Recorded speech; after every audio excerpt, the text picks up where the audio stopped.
Privy to this crime, Congressman Lindbergh stepped up and said in 1921, "Under the Federal Reserve Act, panics are scientifically created. The present panic is the first scientifically created one, worked out as we figure a mathematical equation." However, the panic of 1920 was just a warm-up. From 1921 to 1929, the Fed again increased the money supply, resulting once again in extensive loans to the public and banks. There was also a fairly new type of loan called a margin loan in the stock market. Very simply, the margin loan allowed an investor to put down only 10% of a stock's price, with the other 90% being loaned through the broker. In other words, a person could own $1,000 worth of stock with only $100 down. This method was very popular in the roaring 1920s, as everyone seemed to be making money in the market. However, there was a catch to this loan. It could be called in at any time and had to be paid within 24 hours. This is termed a margin call, and the typical result of a margin call is the selling of the stock purchased with the loan. So, a few months before October in 1929, J.D. Rockefeller, Bernard Baruch, and other insiders quietly exited the market. And on October 24th, 1929, the New York financiers who furnished the margin loans started calling them in masse. This sparked an instantaneous, massive sell-off in the market, for everyone had to cover the margin loans. It then triggered mass bank runs for the same reason, in turn collapsing over 16,000 banks, enabling the conspiring international bankers to not only buy up rival banks at a discount, but to also buy up whole corporations at pennies on the dollar. It was the greatest robbery in American history. But that didn't stop there. Rather than expanding the money supply in order to recover from this economic collapse, the Fed actually contracted it, fueling one of the largest depressions in history. Once again outraged, Congressman Louis McFadden, a longtime opponent of the banking cartels, began bringing impeachment proceedings against the Federal Reserve Board, saying of the crash and depression, "It was a carefully contrived occurrence. International bankers sought to bring about a condition of despair so that they might emerge the rulers of us all." Not surprisingly, and after two previous assassination attempts, McFadden was poisoned at a banquet before he could push for the impeachment. Now, having reduced the society to squalor, the Federal Reserve bankers decided that the gold standard should be removed. In order to do this, they needed to acquire the remaining gold in the system. So, under the pretense of helping to end the Depression, came the 1933 gold seizure.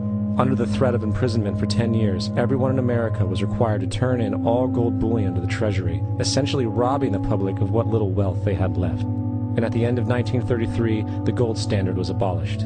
If you look at a dollar bill from before 1933, it says it is redeemable in gold. You look at a dollar bill today, it says it is legal tender, which means it is backed by absolutely nothing. It is worthless paper. The only thing that gives our money value is how much of it is in circulation.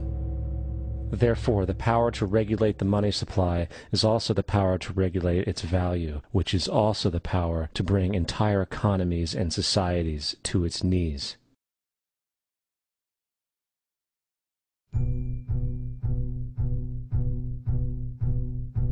It's important to clearly understand, the Federal Reserve is a private corporation. It is about as Federal as Federal Express.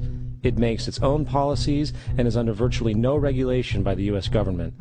It is a private bank that loans all the currency at interest to the government, completely consistent with the fraudulent central banking model that the country sought to escape from when it declared independence in the American Revolutionary War. Now, going back to 1913, the Federal Reserve Act was not the only unconstitutional bill pushed through Congress. They also pushed the federal income tax. It's worthwhile to point out that the American public's ignorance towards the federal income tax is a testament to how dumbed down and oblivious the American population really is. First of all, the federal income tax is completely unconstitutional, as it is a direct, unapportioned tax. All direct taxes have to be apportioned to be legal based on the Constitution. Secondly, the required number of states in order to ratify the amendment to allow the income tax was never met, and this has even been cited in modern court cases.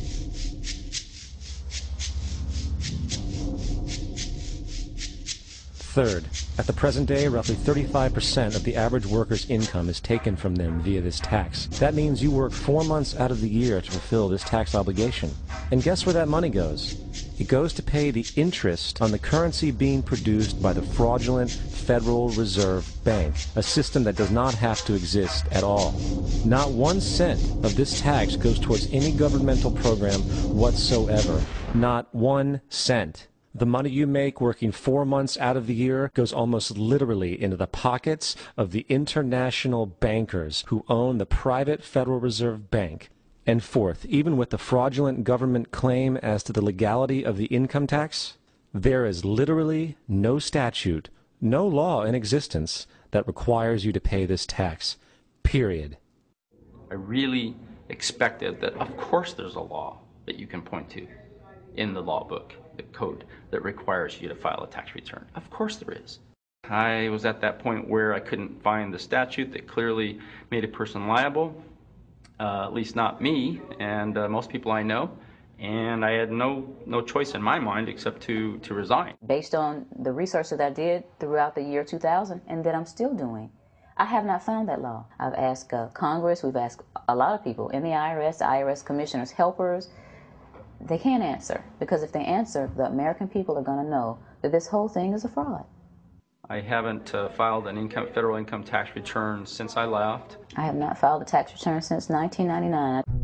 The income tax is nothing less than the enslavement of the entire country. Now, the control of the economy and the perpetual robbery of wealth is only one side of the Rubik's Cube the bankers hold in their hands. The next tool for profit and control is war. Since the inception of the Federal Reserve in 1913, a number of large and small wars have commenced. The three most pronounced were World War I, World War II, and Vietnam. World War I. In 1914, European wars broke out centered around England and Germany. The American public wanted nothing to do with the war. In turn, President Woodrow Wilson publicly declared neutrality. However, under the surface, the U.S. administration was looking for any excuse it could find to enter it. Woodrow Wilson's top advisor and mentor was Colonel Edward House, a man with intimate connections with the international bankers who wanted to end the war.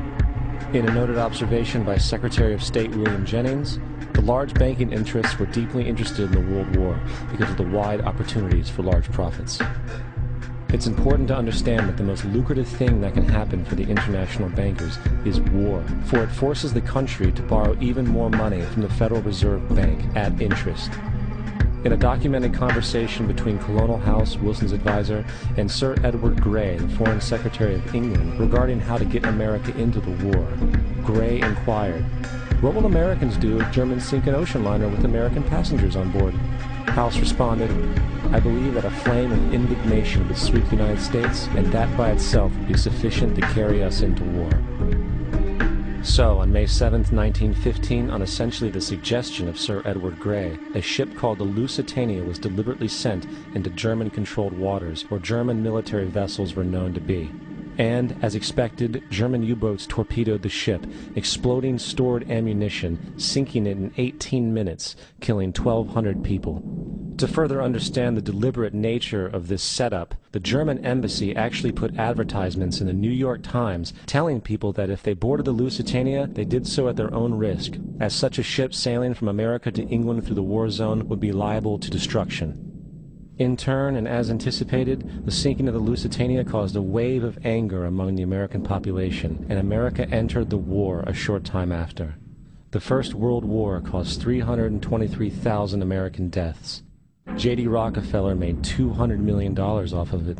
That's about $1.9 trillion by today's standards. Not to mention the war cost about $30 billion for America, most of which was borrowed from the Federal Reserve Bank at interest, furthering the profits of the international bankers. World War II.